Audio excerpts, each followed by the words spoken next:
things in the external world are in a state of flux. Sure. That's putting it very mildly. Yeah, we seem to be moving from one crisis to another. Yes. There's Ukraine, there's Gaza, there are terror strikes happening somewhere, there's gunboat diplomacy. What is the way to manage this turbulence? You actually said we are moving from one crisis to another. In truth, we have multiple crises at the same time. And it began with 1 and then 2 and then 3 and look, impact of COVID still remains. Ukraine war into its 3rd year. Israel-Gaza likely to intensify. Israel-Iran is still smouldering.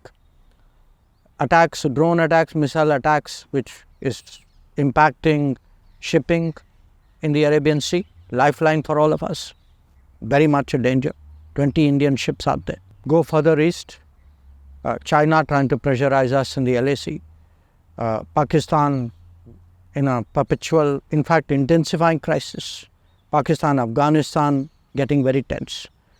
Keep going further up South China Sea, maritime disputes, then US-China competition, which is competition plus in many ways, Russia-West.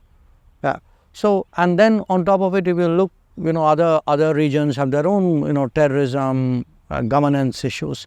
So, I actually would say if one objectively assesses the state of the world, it's actually very, very, today, very turbulent, very volatile, with every prospect of it actually getting more complicated. So, what can we do to respond to it?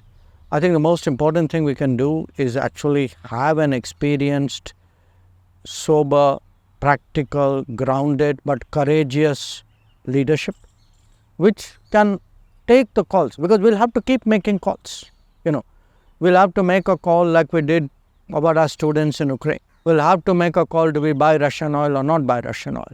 We have to take a call, do we bend to Chinese pressure on Quad or stand up to Chinese pressure, because we bent many years ago in 2007. So, we'll have calls in our neighborhood, So, I think today my message, when I go out and people actually ask me, because as I said, there's a lot of interest in the country today.